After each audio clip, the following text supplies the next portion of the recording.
Olá, bem-vindo ao meu canal de astrologia tradicional. Eu sou Célio Barros, esse é mais um vídeo da série Pergunte ao Astrólogo.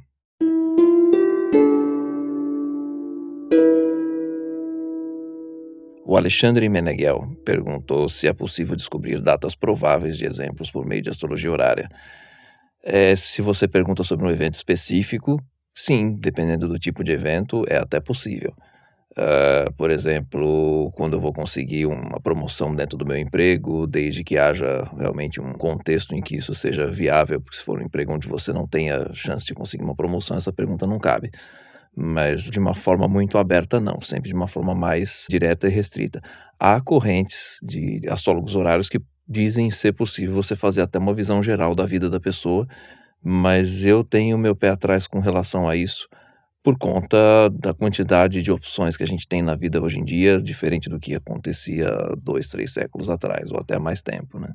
Então isso a gente tem que ter uma certa cautela, porque se a gente tem muitas opções, fica fácil a gente chegar no astrólogo, fazer um tipo de pergunta, principalmente para astrologia horária, ter um cenário que é um desfecho daquele tipo de contexto que a gente vive e de repente a gente simplesmente muda totalmente de contexto e obviamente a partir desse ponto as previsões não fazem mais sentido. O Manuel Marques me pediu para falar algo sobre astrologia kármica, mas é complicado para mim. Eu até cheguei a estudar como matéria optativa no ano de 2004 na Gaia. Foi só como material de estudo mesmo, não teria condição de poder falar algo nessa direção. Essa eu fico devendo. D. Felipe. Olá, sério. Ter o planeta Almuta em Figuris no mapa, numa dada casa, nos levará a nos envolver muito com os assuntos daquela casa, pela vida, mais do que só ter o planeta em uma dada casa sem ser Almuten. No meu caso, Almuten é Mercúrio, está em Libra na casa 5. Também tem ascendente em Gêmeos, com Libra abrindo a casa 5. Obrigado pelos ensinamentos, parabéns pelo trabalho, sucesso. É claro que quanto mais você tiver pontos de interesse e de reforço num determinado ponto do mapa, mais isso vai ficar evidente. Então, se o planeta for regente do ascendente, Almuten, tiver angular, for dispositor final ou dispositor de uma maioria de outros pontos também fortes do mapa, tudo isso vai fortalecendo a participação desse planeta, tanto pela natureza do próprio planeta, quanto pelas dignidades essenciais que ele tem, que vão se manifestar, quanto também pelos assuntos da casa onde ele está, inclusive as casas que ele rege também. O Rodrigo C34568789 escreveu aqui: olá outra vez, não sei quantas perguntas posso fazer, já tive problemas com isso. Mas se puder, a questão da casa 12 ser uma boa para Saturno. Já vi alguns dizerem que as casas de Júbilo dão força a um planeta. Ela dá força para Saturno atuar, mas mesmo assim ela é uma péssima casa. Para ele, a ponto de prejudicar o nativo. Eu sempre achei uma coisa ambígua, pois já li que é o Júbilo e li astrólogos dizer que é péssimo ter Saturno aí. Outra coisa, uma Vênus em Virgem ama Mercúrio em Escorpião, mas esse Mercúrio a detesta, certo? Mas também já vi uma outra lógica, a de que o planeta detesta o signo do outro planeta em que ele não se encontra bem. Tipo, essa Vênus em Virgem odiaria um Marte em Virgem por ser o signo de sua queda. Você também usa essa de o planeta odiar o outro que representa um signo que o primeiro detesta? Obrigado. Nossa, foi até difícil de ler aqui, um pouco confusa essa explicação. Com certeza não uso essa segunda opção que você explicou, porque ou eu não consegui entender o que você explicou, ou simplesmente é uma coisa que é completamente sem sentido para mim, ao ponto de eu nem saber como funciona. Mas vamos responder a tua pergunta por partes. Quanto à questão de poder fazer perguntas, desde que não sejam perguntas pessoais, sejam perguntas para poder gerar conteúdo para o canal, para poder explicar, pode fazer à vontade. Questão da casa 12. Bom, a casa 12 é uma casa péssima. O Saturno ele é um planeta de natureza péssima. Então, é o júbilo dele no sentido de que é um planeta ruim em consonância com uma casa que também é ruim. Ou seja, existe um acordo, existe um fortalecimento de naturezas. O ruim tão forte com um outro ruim. Então é óbvio que é péssimo você ter um Saturno lá se ele for principalmente o regente do ascendente, se ele for o regente de uma casa 7, se ele for o Almuten Figuris, muito difícil ter um Almuten Figuris numa casa 12, mas às vezes é até possível. É péssimo no sentido geral, mas para o Saturno, que tem uma natureza maléfica, ele está feliz numa casa que também tem uma natureza maléfica. Então a questão é muito mais de coerência entre as naturezas de benéficos e maléficos do que necessariamente bom para a pessoa que tem um mapa com essa característica. A questão das recepções, vamos pegar esse exemplo aí da Vênus e o Mercúrio, né, da Vênus em Virgem e o Mercúrio em Escorpião. Sim, a Vênus gosta do Mercúrio e o Mercúrio não está nem aí para Vênus, só isso. Essa outra lógica realmente é uma coisa alienígena para mim, desculpa. O José Mendes escreveu: alguns astrólogos dizem que é possível ver o número de filhos no mapa astral. Como se sabe? Casa 5 é a casa dos filhos, então a gente tem algumas referências para poder fazer análise a partir daí.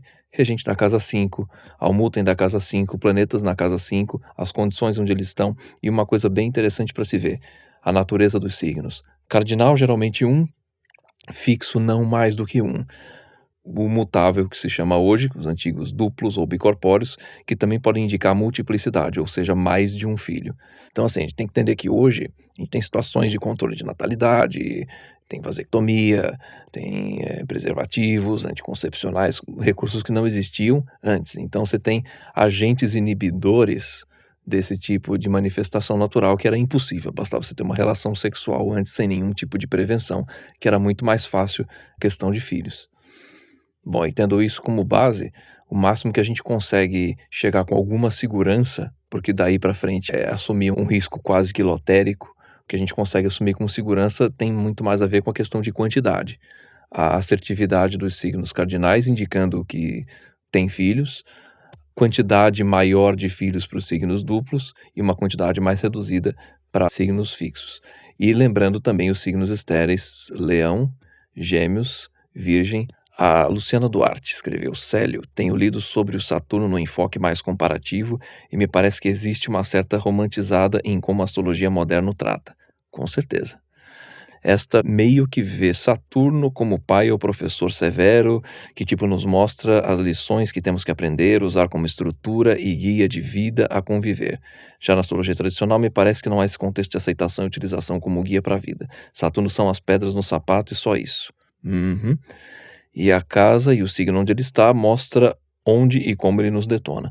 Você poderia falar sobre essas diferenças de interpretação moderna e tradicional para o significado essencial do Saturno no mapa natal? Agradeço por me esclarecer nas perguntas que já enviei. A questão do que é atribuída ao Saturno, ela tem que ser atribuída à nossa postura perante o desafio que Saturno vai trazer para a gente. Saturno vai trazer só o desafio. Geralmente o desafio ele é uma situação de sofrimento, de limitação, de restrição. Realmente ele vai ser só a pedra no sapato. A sabedoria está na pessoa em querer desenvolver essa sabedoria para ver o que ela consegue aprender com a pedra no sapato, que tem muito mais a ver com essa visão de aproveitar todos os desafios que a vida traz para a gente poder crescer com eles. Mas não é que o Saturno vai trazer essa possibilidade de crescimento. Quem traz essa possibilidade de crescimento é exclusivamente a nossa capacidade de consciência, resiliência e superação.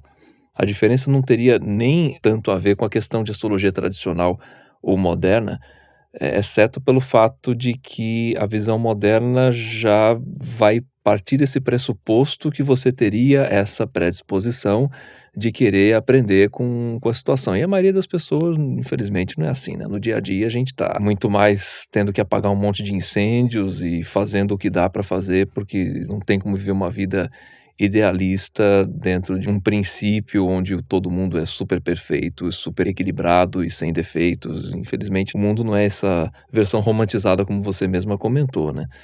Mas isso nem tem necessariamente só a ver com astrologia moderna, acho que ela só acaba embarcando nisso, reforçando essa bola de neve.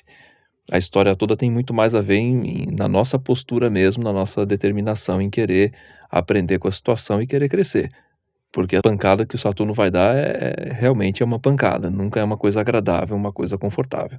Pars Futurorum. Célio, se pode considerar a força de dois astros em recepção mútua como sendo igual ao da sua posição de dignidade? Exemplo, Mercúrio em Sagitário, Júpiter em Virgem formando quadratura. Poderiam ser lidos como se estivessem domiciliados mesmo? Não, como domiciliados não. Os dois planetas estão mal por essência. A gente não pode misturar dignidade essencial com recepção. Recepção é a troca que existe de favores ou de interesses entre os planetas. Dignidade é a força do planeta para si mesmo. Então, os dois estão fracos, isso é um ponto. Mas um tem interesse no outro. Se esse interesse de um no outro é suficiente para conseguir superar essa fraqueza ou não, aí isso vai variar de acordo com, de novo, a consciência da pessoa em lidar, administrar a situação, quantidade de informação que ela tem e a capacidade de compreensão do mundo para poder absorver, digerir isso, obviamente um mínimo de recursos para poder administrar também essas situações, porque se a pessoa está sofrendo só pressão por tudo quanto é lado, fica muito complicado, né? Não dá para ser, por exemplo, pegar uma pessoa e falar: nossa, você tem um potencial fantástico para jogar futebol, vamos ver se serrando as suas pernas você continua com esse potencial. Claro que vai ser muito mais difícil, no máximo vai conseguir aprender a jogar bem com prótese, mas vai passar por uma dificuldade muito maior, enfim. É uma questão de sensatez básica para entender como que a gente consegue administrar essas situações, tanto astrológicas quanto as externas, que não são coisas que necessariamente estejam competindo, mas são informações que se cruzam para ver se a gente vai somar ou conflitar. Aqui nesse caso, vamos pegar uma metáfora dessas exageradas que eu gosto, bem caricatas. Vamos imaginar que você tem um gato com o osso e um cachorro com o leite. Antes deles partirem para brigar, eles sabem que um tem o que o outro quer. Então existe uma certa possibilidade de negociação. Eu, pessoalmente, entendo essas recepções entre esses dois planetas que, no caso, um Júpiter exilado e um Mercúrio exilado, mas um gosta do outro, eu entendo essas recepções como esse tipo de situação. Tem essa questão da tensão da quadratura, mas você vê que isso acaba exemplificando bem o quanto essa questão da tensão da quadratura é uma coisa relativa. Ela pode ser uma tensão, pode ser um contato tenso entre os dois, mas existe um interesse de um no outro. O interesse vai falar muito mais forte. Então, recapitulando, nesse exemplo que você deu, o Júpiter está fraco, o Mercúrio está fraco também, a quadratura é um aspecto complicado, mas a recepção, embora não compense essas fraquezas, ela gera uma possibilidade de movimento, de interesse, onde os dois tentam entrar em algum acordo dentro do que for possível. E para complementar, é claro que seria mais interessante se fossem dois planetas em recepção, formando um aspecto positivo e ambos com boas dignidades. Vamos pensar, por exemplo, uma Vênus em Capricórnio em sextil com Marte em Peixes. A Vênus está, se for no mapa diurno, a Vênus está na própria triplicidade, o Marte em Peixes também está na própria triplicidade, ou seja, os dois estão muito bem. O Marte está exaltando a Vênus está exaltando o Marte e ainda está num aspecto harmonioso de sextil. Então, óbvio, você tem todas as situações de dignidade essencial, que são positivas, de recepção, que são excelentes, e de aspecto também são favorecedores. São simplificadores, facilitadores. É óbvio que quanto mais agentes para fazer a coisa funcionar de uma maneira harmoniosa, tanto melhor. Mas ter dificuldades não significa obrigatoriamente ter impedimentos. A dificuldade, como o próprio nome já diz, só torna a situação mais difícil, exige mais esforço, mas não é um impedimento intransponível. Pérola Tuon. Célio, muito obrigada por se prontificar a responder nossas perguntas, mesmo com Saturno transitando pelo seu computador.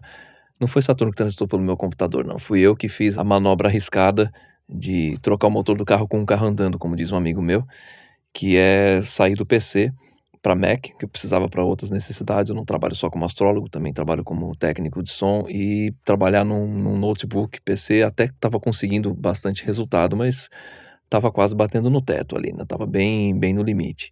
E ter mudado para o Mac foi ótimo, mas os programas que eu uso para editar vídeo e para astrologia são todos só para PC. E aí foi meio complicado conseguir achar alternativas aqui e configurar também um emulador de Windows no Mac, mas no final deu tudo certo, que bom. Neste vídeo, se refere ao vídeo, o Pergunte ao Astrólogo 18, né, o último. Nesse vídeo, alguém perguntou sobre a vocação de astrólogo, a qual você associa com a casa 9. Na visão do astrólogo Sérgio Pupo, entretanto, os indícios estão basicamente numa casa 8 populada, mais o regente da 11 na 8 como indicativo de quem ganha dinheiro com astrologia. Verifiquei que essa informação procede no mapa de um astrólogo muito jovem e famoso. Porém, o mapa do Howard Sasportas e Liz Green é o regente da 2 que está na 8. Você tem alguma opinião sobre vocação de astrólogo a partir da casa 8? Obrigada. É interessante você falar isso, porque eu mesmo me encaixo nesse exemplo também, por ter o Sol e mais 3 planetas na casa 8. A casa 8 ela tem a ver com o valor do outro, com morte, com herança. A astrologia talvez até coubesse nisso, por essa visão do valor do outro, no sentido da pessoa que vai ajudar a entender, a trabalhar com o valor da outra pessoa. com a noção de valores para o outro. Então isso também é comum em pessoas que trabalham com finanças, contabilidade. Aliás, eu sou formado técnico em contabilidade também, e gostava bastante dessa área, quase que apliquei para concurso público, mas depois, por sorte, acabei optando por dar mais atenção para astrologia e sou muito satisfeito com isso hoje. O estudo da astrologia em si, ele tem a ver com a casa 9, não só o estudo da astrologia, mas todos os outros estudos mais avançados e que forem principalmente relacionados ou a questões mais filosóficas, ou questões também religiosas, ou outras questões de simplesmente dedicação a uma vida acadêmica, uma vida de pesquisas, tudo isso cabe na casa 9. E a casa 8 não tem relação com esse tipo de coisa. Eu realmente queria entender o que mais poderia ser associado a uma casa 8 por essa visão talvez mais moderna. A moderna tende a uma visão mais associada à casa 8 como ocultismo, outras coisas assim, mas eu não consigo entender de onde ela tira essa referência, então fico um pouco perdido para poder organizar algum raciocínio dentro dessa linha. Realmente me sinto mais confortável analisando a astrologia pelo processo da casa 9, que tem a ver com estudos e o próprio contato com conhecimentos maiores e coisas desse tipo. A Luciana Duarte comentou no vídeo que eu falei que recuso vários mapas de astrologia horária. Ela comentou: deve haver também aqueles casos em que a pessoa quer saber de algo que não lhe diz respeito pessoalmente, popularmente conhecido como bisbilhotice. E a pessoa que se acha no direito de perguntar, né, no caso, o direito de perguntar, né, porque está pagando pelo serviço. Com certeza, tem. Bisbilhotice eu não pego mesmo. Mapa horário por fofoca, tal, não, sem chance.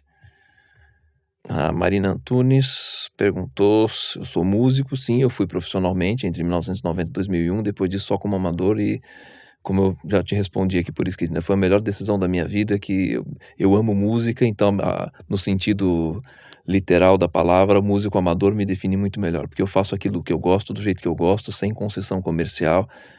Foi puro estresse tentar ser músico profissional, foi um alívio muito grande quando eu parei com isso e, óbvio, ainda faço alguns eventuais trabalhos, cachês, algumas coisas assim, mas cada vez menos e só com aquilo que realmente eu faria mesmo que não houvesse a cachê.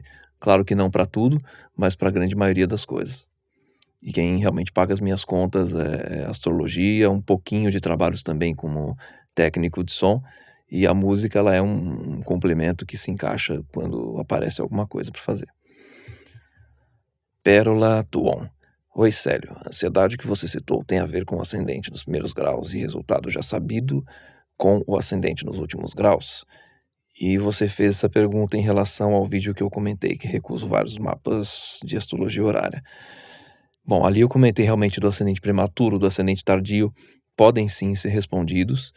O ascendente prematuro sendo o ascendente nos primeiros graus de um signo e tardio nos últimos graus de um signo. Isso era muito mais por conta de não se ter precisão dos horários e poder haver uma margem de erro do ascendente ainda estar num signo anterior ou posterior. Então era uma boa desculpa para se evitar algum tipo de imprecisão e de algum erro muito grosseiro, né, bem passível de acontecer por conta dessa imprecisão. Não se tinha os relógios atômicos que a gente tem hoje, né, tudo sincronizado, bonitinho no computador. Mas essa questão de resultado já sabido, eu não considero isso diretamente relacionado à posição de ascendente ser prematuro ou tardio. A questão do resultado já sabido tem mais a ver pela própria situação. Aliás, o que me inspirou a fazer esse último vídeo e recusar vários mapas foi justamente uma recusa de um mapa, e eu falei isso para cliente. Eu falei: olha, eu vou até aproveitar essa situação. Isso me inspirou numa situação para gravar um vídeo, e eu comentei isso com ela. Vou fazer um vídeo explicando por que eu recuso, e foi o caso, eu recusei essa pergunta horária para ela também. No caso, ali na situação, ela queria saber se voltava, se tinha chance de voltar com o ex-namorado ou não. Embora um amigo tivesse conversado com o ex-namorado dela e falou: não, mas ele já falou que não quer nada. Eu falei: bom, peraí, se você já tem uma confirmação clara da resposta, é um absurdo eu me aproveitar desse momento seu de ansiedade, de fraqueza emocional e cobrar um dinheiro de você, sendo que você já tem a resposta. Eu me recuso a trabalhar por uma situação desse tipo, não quero cobrar, não é por aí, não vou ler esse mapa, não faz o menor sentido. Macubex. Oi, Célio, eu tenho duas perguntas. A primeira é: qual o esquema de triplicidades que você usa, de Ptolomeu, Doroteus ou Lili? A segunda é por que Manilos usou o Sol para falar dos decanatos. Ele se refere aos decanatos para fazer a distinção da consciência e personalidade das pessoas que nascem no mesmo signo. Isso não vai contra o que a astrologia tradicional prega como errado, da forma de falar que a astrologia moderna usa o Sol. Por que os autores se contradizem tanto? Se puder me responder, seria muito grato. Essa primeira que você falou das triplicidades. Eu uso a triplicidade de Ptolomeu para astrologia natal e as do Lilly para astrologia horária. Isso é regra? Não, isso é sugestão. Eu fui sugerido a fazer isso pelo meu professor John Frawley. E tenho feito, ele falou, olha, escolha uma técnica e siga nela. Mas pelo risco da gente ficar perdido com um monte de possibilidades e começar a ficar misturando quando a gente bem entende e começar a fazer uma grande sopa de confusões e começar a perder a precisão dos resultados. Então, eu tenho gostado dos resultados. Se de repente aparecer alguma outra coisa que pode ser mais interessante, eu estou aberto a mudar de ideia. Mas eu preciso realmente ter uma comprovação de que vale muito mais a pena fazer essa troca de técnica, porque senão é um esforço em vão. Tá, agora a outra pergunta que você falou do Sol, do Manilos, de usar o Sol para falar dos decanatos. Eu não conheço o trabalho do Manilos, eu não li. E quanto aos autores se contradizerem tanto, fica um pouco mais fácil de dizer, porque embora a gente não tenha provas, a gente tem pelo menos muitas evidências interessantes para se concatenarem. No caso, vamos pegar um exemplo. William Lilly, 1600 mais ou menos, e Al-Biruni, ano 1000, entre 900 e 1000. Você tem aí 600 anos de diferença. O William Lilly inglês, o Al-Biruni uzbequistanês. Então você tem uma diferença de cultura, uma diferença de época, uma diferença geográfica, uma diferença de interesses políticos, uma diferença de interesses também pessoais, porque, óbvio, até poderia comparar isso como, por exemplo, um pintor. O pintor vai ter a técnica de pintura, tem algumas questões que são realmente referência de, por exemplo, passar o pincel com a base para fazer as tintas e tudo mais, mas óbvio, você vai conseguir fazer resultados interessantes com técnicas bem diferentes. Então, eu entendo parte dessa contradição comparativamente falando com isso. Mas, óbvio, quando você está fazendo uma análise mais técnica, a coisa vai ser um pouco, ou pelo menos deveria, afunilar mais dentro de uma mesma direção. Mas, de novo, a questão dos interesses, a questão da cultura vigente, a questão dos próprios valores daquela sociedade, tudo isso influencia demais. Então, fica difícil a gente conseguir pegar uma referência que seja a mesma, que seja imutável ao longo dos tempos. Mas mesmo assim a gente consegue juntar ainda bastante referência que acabe convergindo dentro de uma mesma direção. Quando existe muita discrepância, o principal é a gente acompanhar ambas as análises para ver qual mais interessante em termos de resultado. E se não existe um resultado específico positivo em nenhuma das duas direções, tira o pé do acelerador. Mantenha a distância maior e vê uma visão do quadro geral, porque tinha muita coisa que foi testada e que foi abandonada, como o processo dos árabes em criar um sistema de 26 casas. Houve durante um tempo, mas deixou de existir depois. Então, assim, nem tudo que foi feito dentro dos tradicionais é uma coisa que tenha valor. A gente tem que ter um filtro para isso. Muita coisa foi filtrada ao longo do tempo, mas tem coisa que ainda não, então é normal que a gente encontre sim essas discrepâncias. Espero ter conseguido explicar de uma forma fácil de entender. Continuem mandando perguntas, compartilhando, participando do canal. A participação de vocês é muito legal para poder gerar mais conteúdo, para poder manter esse contato com vocês cada vez mais próximo. Quem não é inscrito, já aproveita e se inscreve, clica no sininho para receber notificação, já deixa seu joinha aí também. E é isso, a gente se vê no próximo vídeo.